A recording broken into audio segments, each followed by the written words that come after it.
Hello gamers, let's briefly talk about what's new in this update. Finally, we've gotten a map for the game. You can get this map from the shrine in each new act. I would say it's a pretty detailed map and it comes with the ability to add markers. However, you'll still have to find the treasures as they're not shown on the map. I hope websites like Map Genie update their map based on the game so it's much easier for cross-referencing. Next, everyone is given a free special armor in celebration of the Chinese New Year, called ARMORS Set of Opulence. This armor can be claimed from any shrine.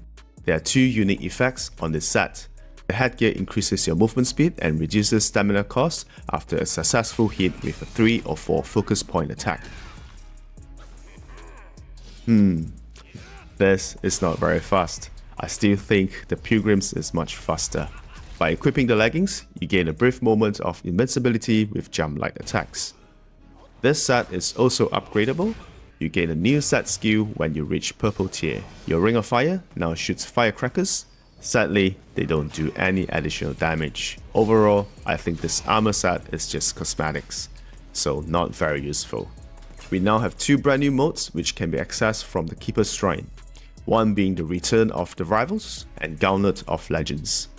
To unlock these two modes, you have to complete the game at least once. Return of Rivals are single boss challenges with 3 difficulties: Pilgrim, Young Sage, and Great Sage. I've tried them. Pilgrim is basically Cycle 1 difficulty, Young Sage is Cycle 3, and Great Sage is Cycle 6. But please don't quote me on that. I've tried them and it felt that way. Sorry guys, I'm just too lazy to count the frames for the total health or install a mod to do that, so please accept my apologies. You may challenge bosses only you have unlocked their portraits. For bosses you have not fought in the game, you will have to beat them first. And by the way, there are no incentives for completing this. Maybe there will be leaderboards or tournaments in the future for fastest kills, who knows. As for Gauntlets of Legends, there are new weapons, armors, curios, soaks, and brew when you clear each set of challenges. If you wish to challenge yourself further, you may also add difficulty modifiers to make your life harder. This mode requires you to fight a series of bosses. New movesets are also added to some of the bosses in this mode, so be prepared. Once each boss is defeated, your health, mana, chi will not be replenished. Skill or transformation cooldowns do not reset instantly. Fortunately, your gold will be replenished with 2 heal charges, so that's good. Once you have completed all 8 challenges, a new challenge will be unlocked. Spoiler alert. This challenge requires you to defeat all final bosses from Act 1 to 5 and ends with Erlang's Lion form. By completing the Gauntlet challenges, you are rewarded with new items added to the game, and my detailed analysis will be on these new items you will be acquiring. Without further ado, let's talk about the new items. Item number 1, the Stone Tiger Tally Curio. With this curio, you gain 2% of crit rate for each see-through you procced. The buff duration lasts for 5 seconds and they stack up to 6 times. In my opinion, this curio is only useful for gamers like Ongbao. Let's be honest guys, how many of you watching this can consistently proc see-throughs every 5 seconds for 6 times? Besides, the buff lasts only for 5 seconds even after you have maxed out the stacks. I personally have tried so hard to proc 6 see-throughs within the time frame, but the most I've gotten is 4. Either the enemy takes a breather or he's just too far from me. So I think this curio is only useful for us normies if the devs include perfect dodges to proc the buff. So Stone Tiger Tally Curio, it's a C tier for me. Item number 2, the Frost Enduring Crysanth. This soak increases chi as long as mana is used. With just the soak equipped, it takes 9 sips to fully recharge a spirit with moderate chi requirement. And it does not fully recharge your vessel. However, it is very good if you combine it with the brew Sunset of the Nine Skies. When combined, it takes only 3 sips to recharge your spirit with moderate chi requirement and 5 sips for your vessel. In contrast, with 5 sips and 7 sips respectively without the new soak. I can see this soak being used a lot for control builds, so I rate it an A tier. A new medicine is added to the game, and that is Glimmering Scale Pellets. This medicine specifically increases the base damage of Scale-made staff's attacks for about 13%. All weapons on this side of the list are considered as Scale-made stuff. If you use this medicine with non-Scale-made stuff, the damage will not be increased. During my test with Storm Flash Loom Staff equipped, my attack increased from 171 to 189. You may be wondering, 189 is only 10.5% from 171. As I mentioned earlier, it increases 13% of your staff's base damage, not your total damage. In addition to Glimmering Scale Pellets, you may stack it with both Enhanced Tiger Subduing Pellet and Lone Aura Amplification Pellets, and you'll end up with 222 attack. This new medicine is stackable, therefore I give it an A tier. Item number 4. Ever Burning Palace Lantern. This is a curio which gives you the capability of inflicting scorch damage with light attacks while being at a lava terrain or within your ring of fire. I'm not gonna lie, I was really excited when I saw this curio. I thought, wow, finally something good for the fire element. However, during my test, my experience with using Ring of Fire to inflict scorch damage wasn't very good because the ring is very small. Most bosses move around the arena a lot during fights, and you can't be waiting for them to come to you.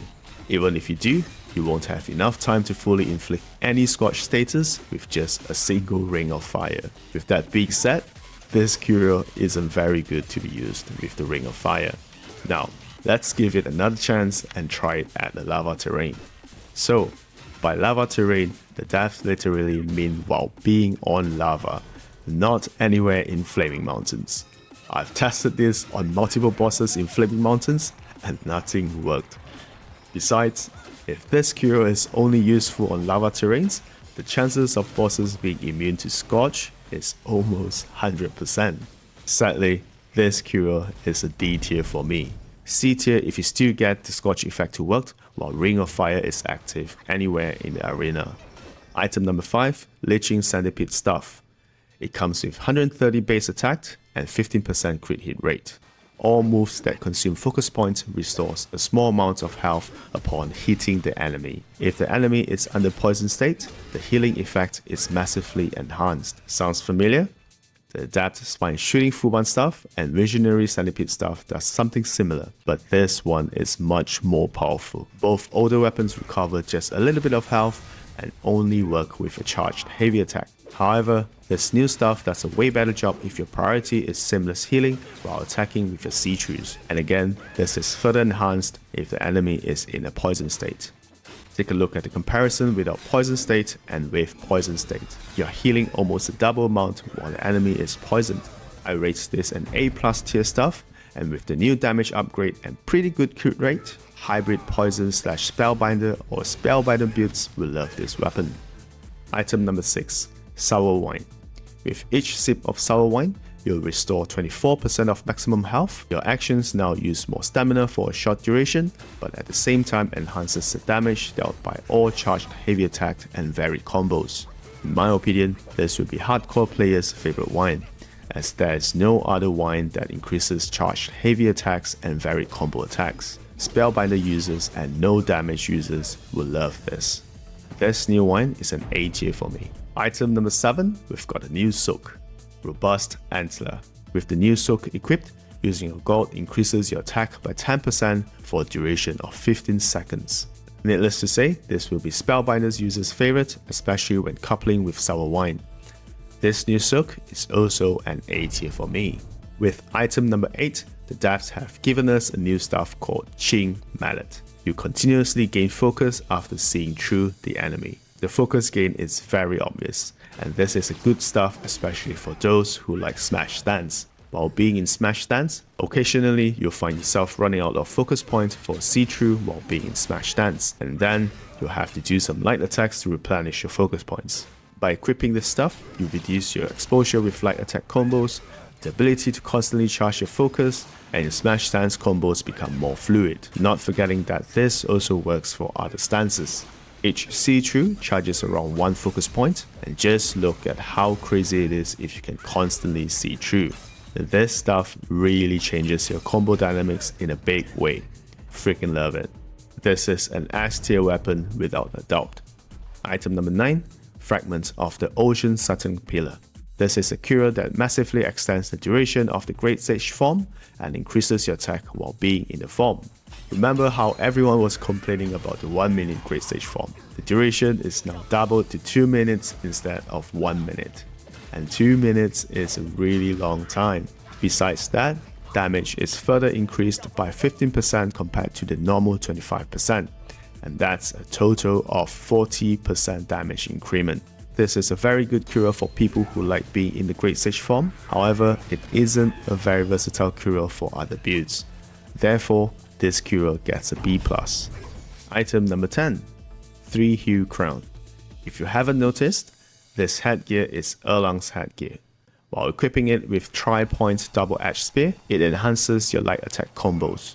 Whenever you perform or spam your light attacks, you'll see flying daggers dealing additional damage, just like the one from doing a forceful thrust. According to my tests, your overall damage increases about 15 to 20% with this headgear equipped. This is my new favorite headgear for the Juggernaut build in one of my videos. If you haven't seen the Juggernaut build, it is in my 5 must try builds video. I've used this build to clear the entire Gauntlet challenge, so please do check it out. So, 3 Hue Crown headgear, A+ tier armor. Finally, the last item you get from the last Gauntlet challenge, Fanged Cyan Stuff. All heavy attacks that consume 4 focus points inflicts banes on the enemy based on your stance. Upon hitting your enemy with 4 focus points while being in Trust stance, you will inflict Shock State. Pretty insane. With Pillar stance, you will inflict Scorching State. Also insane. With Smash stance, the Smash does a cool shockwave attack on the ground, just like Erlang's Big Axe attack, dealing damage to all enemies nearby. Have a look at this clip. Notice the enemies nearby are getting damaged by the shockwave. In my opinion, this is a very versatile stuff for elemental builds. Therefore, this stuff is an A+ tier. I would rate it an S tier if only Gauntlet of Legends mode does not have a no elemental state difficulty modifier.